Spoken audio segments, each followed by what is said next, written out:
Hi guys, and welcome to this video today on the addition rule. Now don't worry, if you think you've actually switched on to a year 2 or 3 video where I'm going to teach you to count and add 2 plus 3 to make 27, I am telling you that's not this video. It's actually year 10 level 4 probability, so it's a continuation of some of the videos I've already been working on.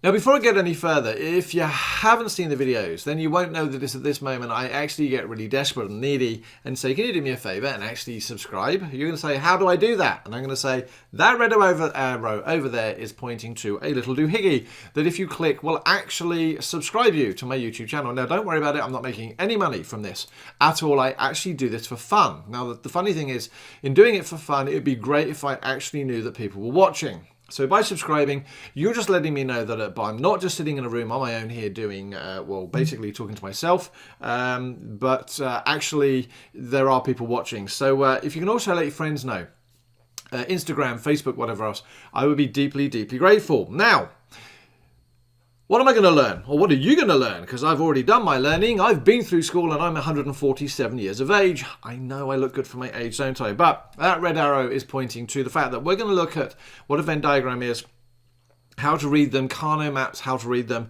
and what the addition rule is. Now, that addition rule comes from a Venn diagram, and it's really, really funky. Now, yeah, I could just write down the addition rule, do a couple of examples, and move on. And in which case, this video would be all of about 3 minutes long. But I think it's important for you to understand where it's come from so that you can recreate it if you need to. Nothing worse than trying to remember a formula and actually getting it wrong. Right, here we go. So we've looked at Venn diagrams and I think they are freaking awesome. Here is an example of a Venn diagram. We would have an A here and a B here. And we'd have an epsilon there. Now, epsilon stands for the sample space. And what it says is, everything that I'm dealing with is inside that rectangle. What could I put inside that rectangle? Well, I could, what I'm actually going to do is do another example over here. I'm sort of going to cheat a little bit. And I'm going to do another Venn diagram. I'm going to have A and B. And I'm going to have epsilon there.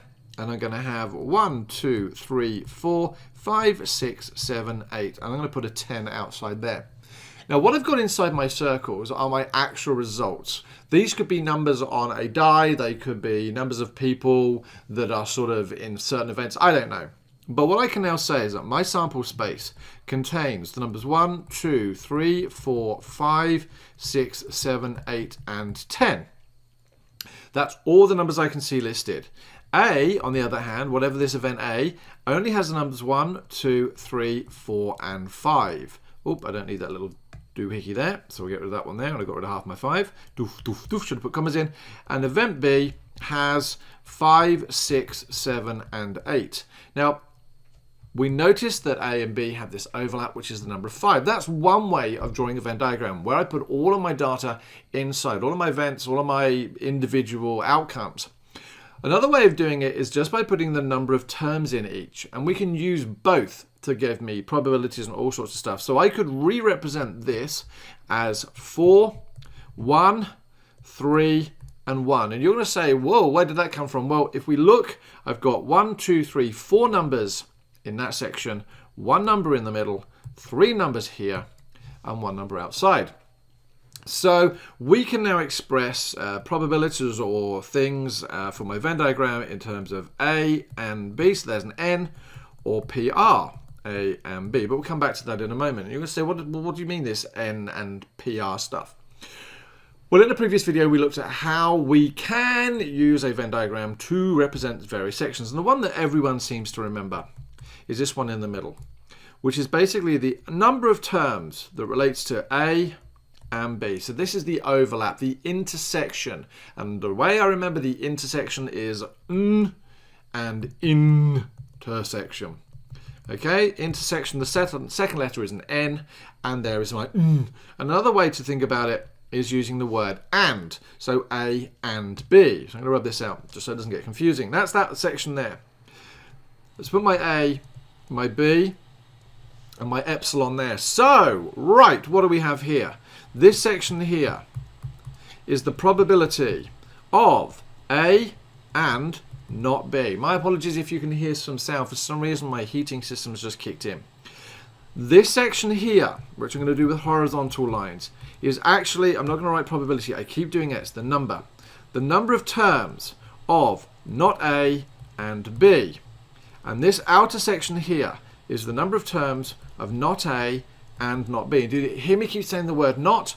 We've already talked about the idea that when we have the number of terms in A, then we can talk about the number of terms that are not in A by doing that little dash. And these Venn diagrams are flipping awesome. They are great. There was one other section, but we'll come back to that in a moment. So here's these Kano maps, and I have to say I'm really confused. I'm in Australia and I have tried to find Kano maps. I swear I've taught them before, but all I can find now is two-way tables. Maybe I'm just losing the plot. Who knows? But two-way tables are also absolutely amazing. We love, love, love, love, love them. So first things we got to notice is we have two events. We have an event A and we have event B. Right, so event A is here and here is not A. We got event B and not B, because for each event we can have the event happening or it not happening. So I'm now going to fill in numbers. Let's put a 10 here and a 5 there and a 1 and a 4 and a 5 and a 3 and a 2 and a 6 and a 4. And you're going to say, whoa, you filled that in quickly. Well, these things actually have a bit of a pattern to them. The end numbers always end up to this number here. These two numbers always add up to there as well. And these numbers in each row adds up and each column adds up. It's great. It's like accountancy. Now, when I look at this number here, I know that I'm not dealing with probabilities. Because if you ask yourself the question, what's the biggest probability we can add up to? The answer is 1. Because that's a 10, I must be dealing with a number of items in each section of my Venn diagram. This one here, because it's in the A column and the B row, that is the intersection of where A and B are. So that's the intersection of A and B. This one here, that I'm just putting a square around, would be the number of terms that were in A and not B. And we can work our way around this two-way table, getting that information. Now, the ones that tend to confuse most people are the ones at the ends of the rows and the ends of the columns. And basically, this one here is the number of terms in B. So if you notice the 1 plus the 4 adding to 5, that just means the number of terms or the number of items that are in the whole circle of B, including my overlap. This is the number of terms that are not in B. This one here will be the number of terms in A, and this one here would be the number of terms in not A. They're actually really, really important, and they can be used for probabilities as well. And in fact, at some point later on, will very much be. So using our Venn diagram and that sort of information, we can find out lots of answers to questions. And one of the one that we like a lot is this probability of A and B, or N A and B. And we've already said this is the one that everyone seems to remember. So if I had 6, 3 and 4 there, then we would know that the N of A and B is literally the number of items in that overlap, which would be 3. To find the probability is absolutely simple as well, because when you're finding the probability, you're finding the number of successes divided by the total number of things. Now, the number of successes is here. The number of successes is the number that's in A and B, which we've already said is 3, divided by how many there are together. And how do we work that out? Well, we have 6, 3 and 4, and 6, 3 and 4 when I went to school was 13. And so my probability is 3 over 13. Venn diagrams really make me very, very happy. Now, do you remember going back to year 7? When we used to tell you that when you worked out A or B, you added them together. And when you had A and B, you times them, didn't you? Yes, and that was the rule. And was times and or was add. Well, unfortunately, we sort of lied to you. Or actually, we made the examples work such that we didn't have any sort of funky maths happening. Now, sadly, with Venn diagrams showing that we can actually have this overlap here, we have to come up with a whole new idea. And I'm going to talk you through it here. If we go back to the 6, 3 and 4 idea again. This is event A. This is event B. This is my sample space. I'm going to put a 0 out here just to say there are no extra items. So there are 9 items in A. There are 7 items in B. And off we go. So if I was going to look at, for example, the probability of getting an element that's in A, well, we would look at the number of terms that are in A, which is 6 plus 3, which is 9, out of the total number, which we've already decided is 13. So the probability of getting an A or an item that's in event A would be 9 out of 13. The probability of getting an item in event B would be 7 over 13, yes?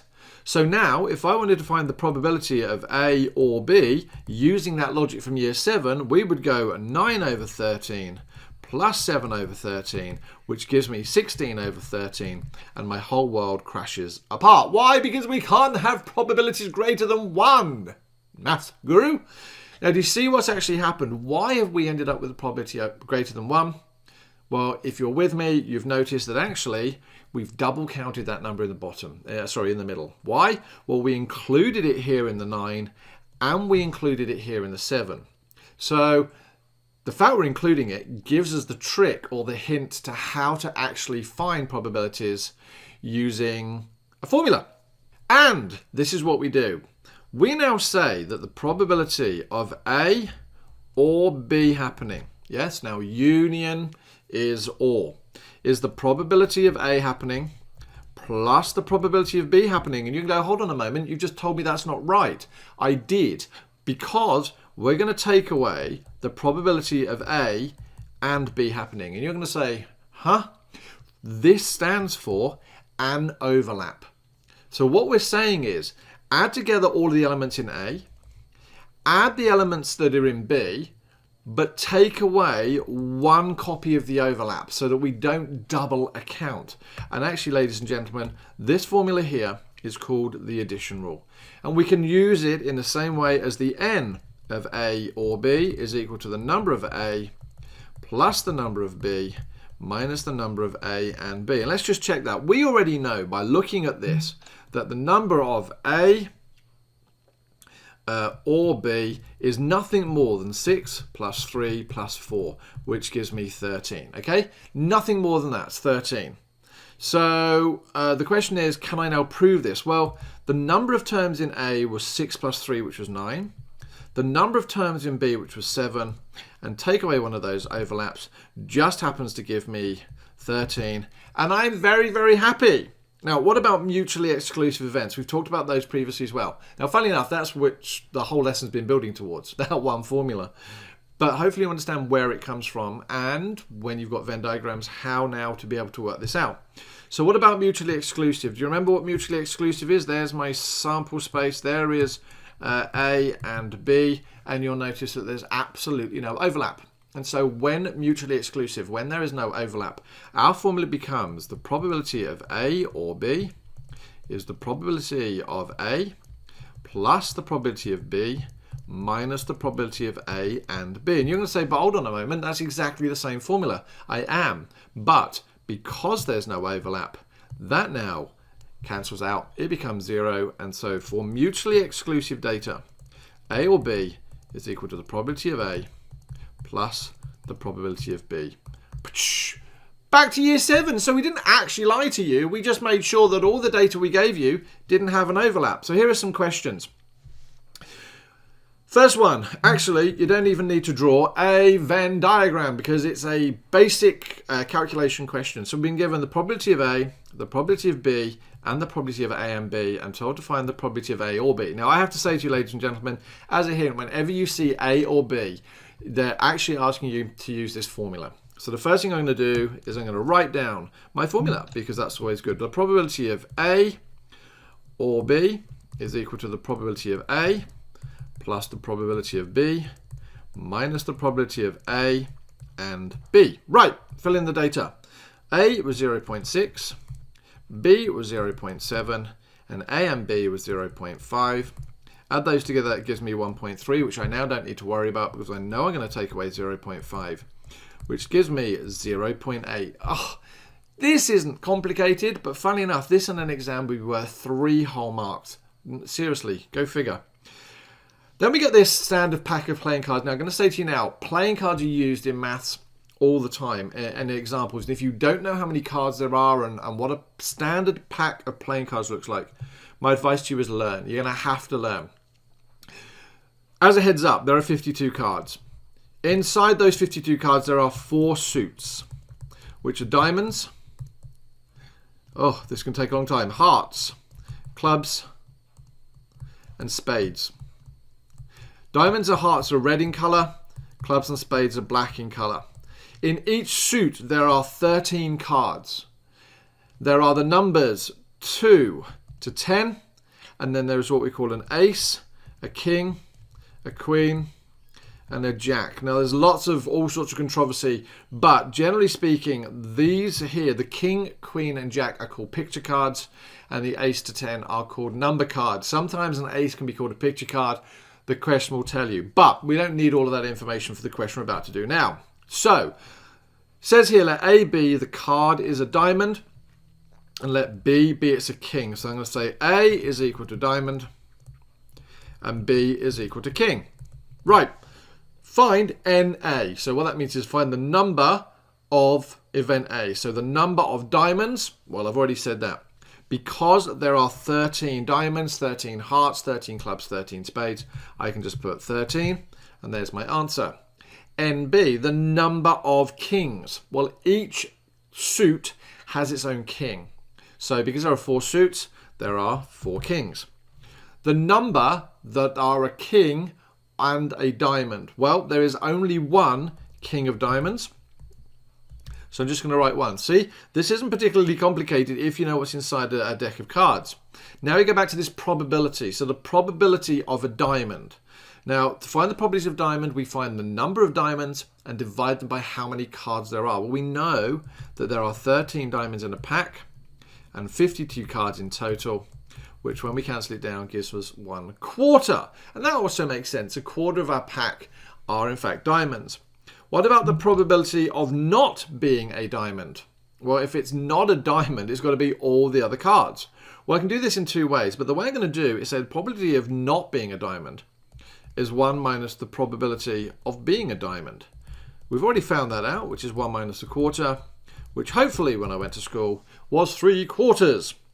See how we're zipping through these just by basic knowledge. We haven't even done the addition rule yet. What about the probability of A and B? So that is the king and diamond. Well, how many king of diamonds are there? There's 1. Out of how many cards? 52. We're already on part G, which is finally use the addition rule. What's the addition rule? Well, the probability of A or B is the probability of A plus the probability of B minus the probability of A and B. Have we found all these things out? Well, hopefully. So the probability of A, which was the probability of getting a diamond, was 1/4, plus the probability of getting a king, which was 4 on 52. Now, do you notice what's happening? To add fractions together, I need the bottoms to be identical. So what I'm actually going to do is I'm going to change this to 13 on 52. It's going to make my life much, much easier. And I'm going to take away the probability of A and B, which we worked out a moment ago, as 1 on 52. 13 and 4, when I went to school, was 17. Take away 1 is 16 on 52, which I can cancel down to 8 on 26 and 4 on 13. And there we go, ladies and gentlemen. The probability of A or B is 4 on 13.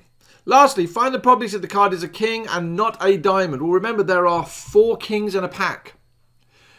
One of those is a diamond, so that means 3 of them aren't. So for it to be 3 kings that aren't diamonds out of how many cards? 52. 3 on 52, I'm pretty sure doesn't cancel down, and there is my final answer. I have to say, ladies and gentlemen, that lesson was awesome. And actually the second time I've recorded it because my camera stopped working. Huh? Gutted. Now, what did we learn for the addition rule? We started off by Venn diagrams. We looked at that we could have Venn diagrams with the data in it, and we looked at the Venn diagrams with just the number of terms in it, but we could still use it. We said that the Venn diagram had sections that had A's and complements and not complements, and it was all very exciting. We had Carno maps that are apparently 2-way tables. What about Venn diagrams? Yes, we could use those to find out both numbers of terms and probabilities before we moved on to the idea of, yes, finally what this lesson was about, the addition rule. Yes, the addition rule led to mutually exclusive, where we went back to the idea that we could use the maths we actually taught in year 7, followed by example questions where A, they gave me simple information, no Venn diagrams, and B, we learned how to play cards. But we didn't. We just said that cards are important. And breathe. Ladies and gentlemen, it has, as ever, been a real pleasure sitting in a room talking to, well, myself. If you could do me that honor, there is a subscribe button just there for you to click if you wouldn't mind. And again, I'm actually quite serious. If you actually just spread the word on Instagram and Facebook and just get it out there that these videos are here, I would be deeply, deeply grateful. I wish I could show you my appreciation, but all I can do is say thank you. Otherwise, there's a video for you to watch over there. This is a Maths Guru signing off. I look forward to seeing you next time. Take care.